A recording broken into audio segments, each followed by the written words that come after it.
a scrawny kid, an injured dragon, and a friendship strong enough to change an entire tribe. How to train your dragon isn't just an adventure. It's a journey to find a different way to live in a place where everyone chooses destruction. On the island of Berk, where humans and dragons live in an age-old feud, a tribe called the Vikings has endured for 7 generations. For just as long, they've been locked in fierce battles with dragons. Hiccup, the son of the chieftain, has been labeled weak and clumsy since childhood. While the entire Viking village worships brute strength and toughness in dragon slaying, Hiccup has clung to his uncle Gobber, diligently learning the trade in the forge for years, dedicating himself with his effort. While the whole village braces against a dragon attack, Hiccup, filled with fervor, wants to rush out and fight like everyone else, especially to impress the exceptionally cool, aloof girl Astrid. Though confined to Gobber's workshop, Hiccup secretly trains and invents, dreaming of one day wielding weapons and sending dragons packing. In legend, the dragon that makes the Vikings sweat is the terrifying monstrous nightmare, only tackled by the bravest. But the ultimate prize is the Night Fury, which no one has ever hunted. Hiccup dreams of being the first to take one down. Hearing it appeared near the village, he sneaks up to the lookout hill with his new invention. Unexpectedly, his shot hits the Night Fury. Before he can exclaim in celebration, another dragon charges, forcing him to run for his life. Luckily, his father appears just in time, drilling the dragon to save him. After the dragons rampage through the village, they retreat as if nothing happened. Sadly, no one believes Hiccup actually hit the Night Fury. His father still thinks his son is only fit for mucking out stables and couldn't possibly harm any dragon. To make matters worse, he's shunned by the villagers and friends. Grounded by his dad, Hiccup bolts from the house the moment Gobber is out of sight. Stoick the Vast, the chieftain, burns with the desire to defeat the ferocious dragons. After every battle, he's the one who inspires his people to keep fighting. Tirelessly, they decide to venture into the mist-shrouded territory to hunt dragons and find their nest. Gobber is called back by Stoick to help train young warriors. Gobber excitedly thought Stoick wanted him to train Hiccup. The heartbreaking part is, the father doesn't trust his son one bit. Stoick thinks his son is stubborn as an ox and hard-headed, just like his mother was. In the following days, Hiccup treks through forests and streams searching for the Night Fury, but finds nothing, until he stumbles upon a tree snapped in half. Following the break, he indeed discovers the Night Fury. Tied down, Hiccup approaches proudly, thinking he'd successfully captured the world's mightiest dragon. He draws his knife to kill it and become the first person in history to slay a Night Fury. But the dragon just silently looks at him, then slowly closes its eyes as if resigned, filled with pity. Hiccup turns back and cuts the ropes binding it. The Night Fury lunges, nips him once as if paying dues, then stumbles away, crashing into trees repeatedly. When Hiccup returns home that day, he learns he's finally allowed to start official dragon training, but he says he can't fight dragons. Even as his father keeps pushing an axe into his hands, Hiccup insists he's not like his father and not like ordinary Vikings. Finally, unable to withstand his father's relentless pressure, he reluctantly agrees to try. The very next day after his agreement, the village kids are taken to the arena to begin training. Every one of them is eager, dreaming of the day they'll face a real dragon. Suddenly, Hiccup appears, causing the kids to swarm around him, starting the classic bullying routine. Only when Gobber appears do they stop their taunts. Then, Gobber launches into his moralizing lecture for the whelpish warriors in training. He releases a Grunkle, a rock-class dragon, to demonstrate for the kids. Well, not really demonstrate. He throws them in to deal with it themselves. According to the textbook, it takes exactly 6 attacks to subdue this dragon. But before anyone can land a blow, it breathes fire, scattering everyone in panic. Only Astrid keeps her cool and gets things done. The boys are all ineffective, just screaming and running chaotically around the arena. After the lesson ends, Hiccup returns to the familiar spot where he met the Night Fury. He follows the old path and accidentally discovers an incredibly beautiful area that would make anyone want to move there immediately. Just as he spots some dragon scales, the Night Fury unexpectedly appears. But this guy flies erratically, crashing into things like it's fighting the wind. Hiccup sits down to sketch the Night Fury and discovers it's missing half its tail fin, making flight unstable. The little dragon survives by eating fish in the pond. Hiccup quietly observes, but makes a noise that catches the dragon's attention. Yet, it doesn't attack him like the legends say. That evening, Gobber critiques each kid's performance. Just as he gets going, Hiccup arrives, trying everyone's stares. Hiccup sits apart from the group. Gobber then proudly shows the kids the Dragon Manual. This is the Viking tribe's greatest treasure, containing all knowledge about dragons, recorded generation after generation. Since there's no dragon attack tonight, the whole group has to read this entire manual. However, the other boys aren't interested. They all leave without a glance. Left alone, Hiccup cautiously approaches Astrid. He timidly asks her about studying dragons and the possibility of befriending them, making Astrid think he must be completely out of his mind for thinking differently. And she boldly declared that one day, she would be the leader, not serving under Hiccup's roof.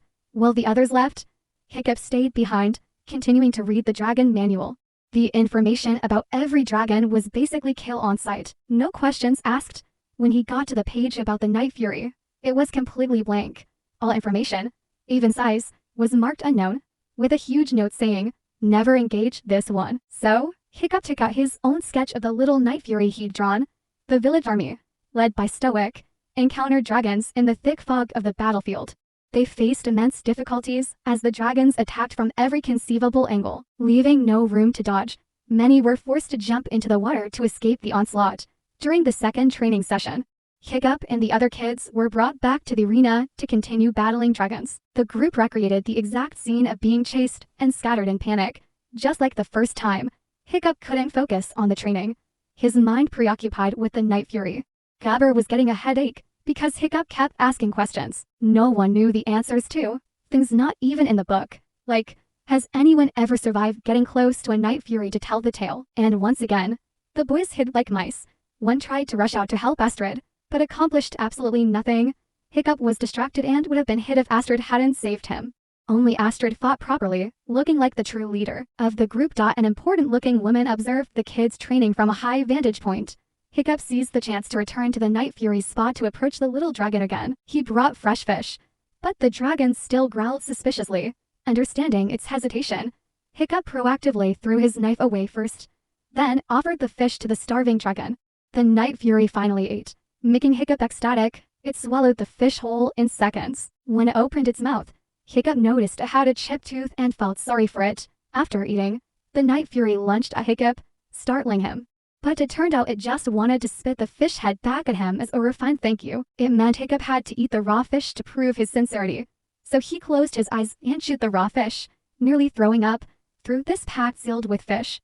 Hiccup and the quirky dragon became a little closer. Seeing Hiccup finish, it returned to its sleeping spot. But before sleeping, it blasted fire at the spot, charring it black before lying down. Feeling bad for Hiccup, it ended up sleeping hanging upside down. When it saw Hiccup drawing in the dirt, it grabbed a twig and frantically scribbled too, acting like it was an artist. This dragon looked fierce, but turned out to be quite goofy. Guys, basically, if anyone displeased it, it would blast them. Otherwise, it was pretty cute looking. Hiccup really wanted to touch it, but it dodged. He turned away and held out his hand, and it did let him touch it. But the touch was exactly like first-time lovers, just a light brush, and then it turned its back and walked away immediately. That evening, Gobber continued his usual lecture about dragon species, circling back to the same old story. How to kill dragons in the coolest and most efficient way. When Hiccup overheard that a dragon that can't fly is as good as dead, he started planning to make a prosthetic tail for Toothless. Astrid noticed Hiccup slipping away. He was diligently working on his design in the forge. Finally, he completed one side of the prosthetic tail for Toothless. He personally carried a basket of fish to feed Toothless, well except for the stink eel, which made Toothless scream as its smell made everyone want to throw it into the sea. After luring it into eating, Hiccup stealthily attached the new tail he'd made for Toothless to test it. Unfortunately, the dragon, having just eaten it a little, took off straight up, terrifying Hiccup. It wasn't a skilled flyer yet and flew wildly, causing Hiccup to fall with a splash into the water unceremoniously. Training life continued regularly each day. This time, the group was taken into a smoke-filled environment to fight dragons, which was also an opportunity for the kids to learn teamwork. Essentially, some dragons spewed blue smoke, so they were brought out to help the kids get used to real situations. Hiccup was chased by a dragon. But instead of running, he stood his ground and yelled at it, making it stop rolling. Shockingly, the dragon actually listened and turned away. Stunning everyone, Hiccup excused himself, saying he had urgent business to attend to, making Astrid suspicious. He then continued crafting a saddle and reins to attach to Toothless's back. He also used Toothless to practice flying continuously, adjusting the prosthetic tail to perfection. From then on, the two began learning to fly together using the special saddle Hiccup made to compensate for the dragon's missing tail fin. Once landing in a dandelion field, Toothless kept sneezing uncontrollably from the flowers. Meanwhile, Hiccup still attended the dragon training classes organized by his father like everyone else. He encountered the grunkle again, and thanks to the dandelions from before, he subdued it this time without any effort, thanks to the knowledge gained from interacting with Toothless. He consistently excelled in tests without needing violence. This made everyone in the class shift from curious to jealous, especially Astrid. Hiccup was having more beautiful moments with Toothless than ever. When the group got bitten on the nose by a stubborn little terrible terror, Hiccup cleverly lured it into a cage using just a beam of light. Astrid, while frantically practicing axe throwing, accidentally saw Hiccup sneaking into the forest carrying gear, looking like he was hiding a secret.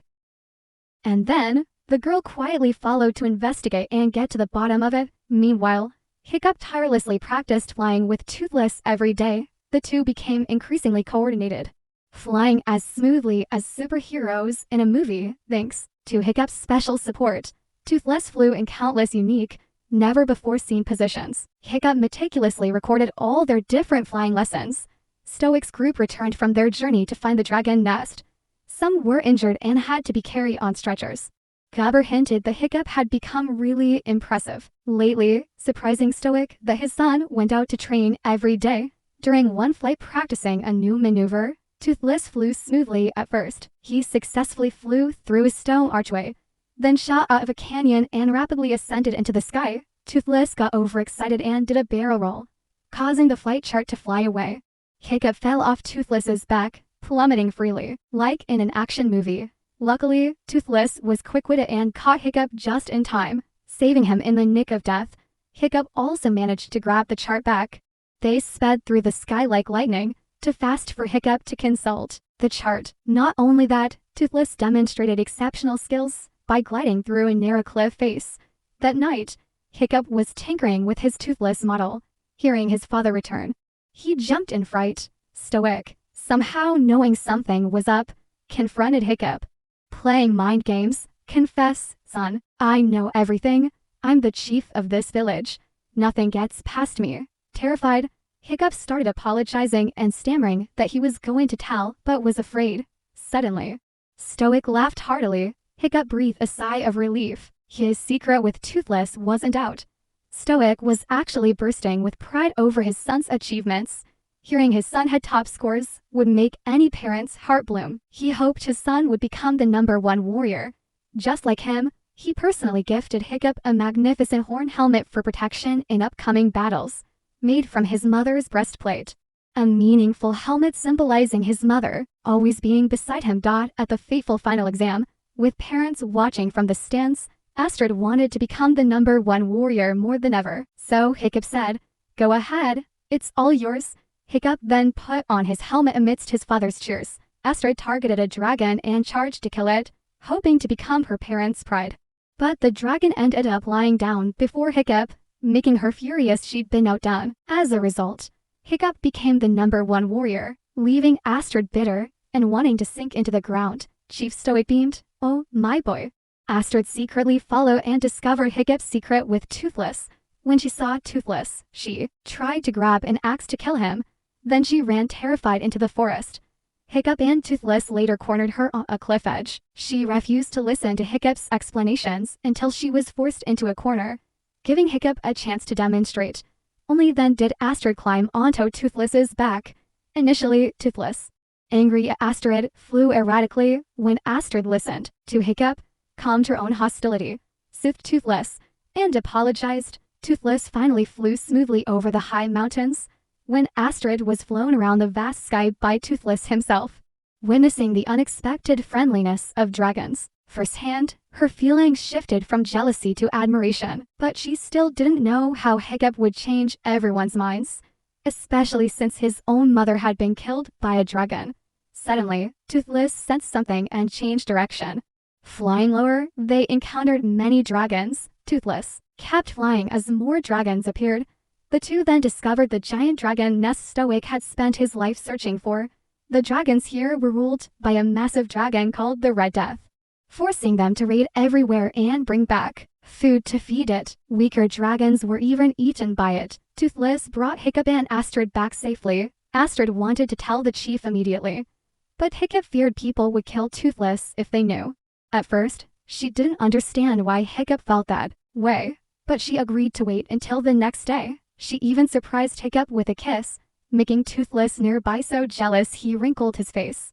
Stoick was incredibly proud that Hiccup had earned the coveted title of #1 warrior. He boasted, "Finally, I can hold my head up. I thought I'd have to exile my son for not knowing how to kill dragons." Finally, he invited everyone to witness his son's demonstration. The crowd chanted Hiccup's name non-stop as he prepared to face a real dragon in the arena. Before the fight, Astrid came to encourage Hiccup with a simple, heartfelt line, "I'm with you." Hiccup knew his father would be displeased with what was coming, so he asked Astrid to do something for him. Hiccup stepped out to fight wearing the horned helmet his father gave him. He carried only a small shield and a tiny knife as his main weapons, worrying everyone. Vikings used axes and hammers to kill dragons. The fiery dragon was released amidst cheers and immediately blasted fire everywhere, scorching hope. Seeing the dragon, Hiccup dropped his knife, dropped his shield, and even took off his helmet, wanting to prove you don't need to kill dragons to be a hero. But Stoick strongly disagreed and ordered the fight stopped. He slammed his hands together, loudly startling the dragon, which then turned and attacked Hiccup wildly. Hearing the dragon's roar, Toothless broke free of his restraints and immediately ran to find Hiccup. Hiccup tried to flee in panic, but couldn't escape. He tried to reach the safe pit, but was fire blasted, and the chain snapped. Astrid quickly used an axe to pry open the pit door. Hiccup tried to climb high, but couldn't. Astrid tried to retreat to the safe pit, but was blocked by the fire dragon. Hiccup was finally cornered by the dragon and about to die. Suddenly, Toothless appeared like a savior, launching into battle with the fire dragon to protect his small friend. Sang the night fury, the crowd gasped in awe that it was real. Toothless finally growled the fire dragon into its cage. Hiccup rushed to Toothless's side, urging his friend to fly away. But the people reflexively attacked Toothless. They began surrounding him with high alert. Astrid tried to stop Stoick, but he wouldn't listen. He moved to kill Toothless but was blocked by Astrid. Toothless prepared to counterattack someone, but stopped thanks to Hiccup's intervention. And then, Toothless was pinned down by a group of people and locked in a cage with heartbroken eyes. Stoick was furious upon learning his son not only didn't kill dragons, but befriended one. Despite Hiccup begging Stoick to punish him instead of killing Toothless, Stoick raged, reminding Hiccup that dragons killed his mother. During their heated argument, Hiccup accidentally revealed the dragon nest he discovered. Worse, Hiccup said Toothless found it because the Red Death controls them, and so Stoick locked Hiccup in the house to stop him from interfering further. He decided to lead the entire tribe to the dragon nest, using Toothless as bait to find it at any cost. Hiccup watched Toothless being taken away as bait, his heart wrenching with pain. He regretted not killing Toothless in the forest when he had the chance, but he knew deep down he could never have done it, no matter how hard he tried. So Hiccup decided to do something drastic rather than sit idle and regret it forever. Finally, Stoick's army arrived back at the dragon nest location. They encountered some dragons and were puzzled why they weren't attacking. Stoick noticed Toothless behaving strangely and stirred his boat inside himself. Stoick was overjoyed, like winning the lottery, seeing the dragon nest clearly before his eyes after years of searching. Meanwhile, Hiccup rallied his friends to fight alongside him. With all the village boats gone, their only option was to ride dragons there. Thanks largely to Hiccup, who taught them all how to tame dragons, the team was ready, each with a dragon borrowed from the training grounds. Stoick's army finally prepared for battle. They psyched themselves up as if this was their last stand. They threw rocks into the mountain crevice, cracking it open, and shot fire inside. Suddenly, dragons poured out of the crevice, just as everyone thought that was it. The ground began to shake violently, The Red Death emerged and attacked ferociously. The final battle began between the Vikings and the dragons controlled by the Red Death. For the first time, the Vikings were sent scattering in panic as the Red Death spewed blinding smoke. The tribe's tiny projectiles were useless against this giant dragon. The biggest surprise was Hiccup's friends arriving dramatically, riding dragons, landing right in the nest battlefield. Hiccup knew the dragons usually obeyed the Alpha's commands, so he asked his friends to find the Red Death's blind spot to plan their counterattack. They split up, weaving round the dragon to fight. Astrid brought Hiccup to the boat, imprisoning Toothless. Hiccup risked his life rushing in to free Toothless. Toothless was frantic and angry at Hiccup for letting him be captured. The fathers watched their children fighting the Red Death. Standing frozen with mouths agape, their kids clung onto the Red Death, smacking it fearlessly. The boat holding Toothless was smashed to pieces in an instant. Hiccup jumped into the sea to save his beloved dragon against odds. But his father dragged him back onto shore in the nick of time. Just as it seemed Toothless would drown. Chained at the bottom of the sea, Stoick himself decided to jump in. Toothless looked at Stoick with hatred, but Stoick freed him at the very last moment. Toothless then surged ashore, pulling Stoick with him. Seeing Toothless free, Hiccup quickly climbed onto his back to join the fight. Stoick now admitted he was wrong to Hiccup, explaining he only wanted to protect him. Hiccup, the ever-good son, said he understood and would make it up to his father. Hiccup rode Toothless into battle, coordinating bravely with his friends like a team that had trained for years. His friends now worked perfectly with their dragons. As of Born to Ride, Toothless devised a plan to confront the giant dragon. He bravely lured the Red Death high into the sky, beyond anyone's reach. Everyone below could only watch their cool new leader. In the sky, the Red Death relentlessly attacked, burning off the artificial fin Hiccup made for Toothless. Hiccup used all his wit and the trust between human and dragon to defeat the enemy. The result: the Red Death crashed headlong into the Red Mountain and exploded.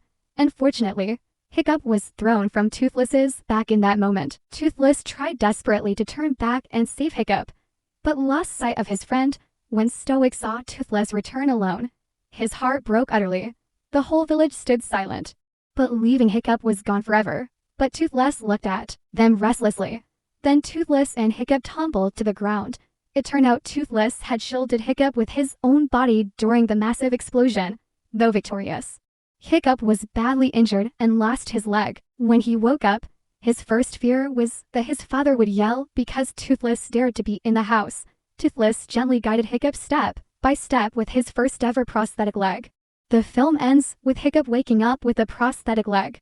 Welcomed as a hero by both dragons and villagers, Stoick respected his son's choices like a true adult, and the people of Berk, who once hated dragons, completely changed their minds.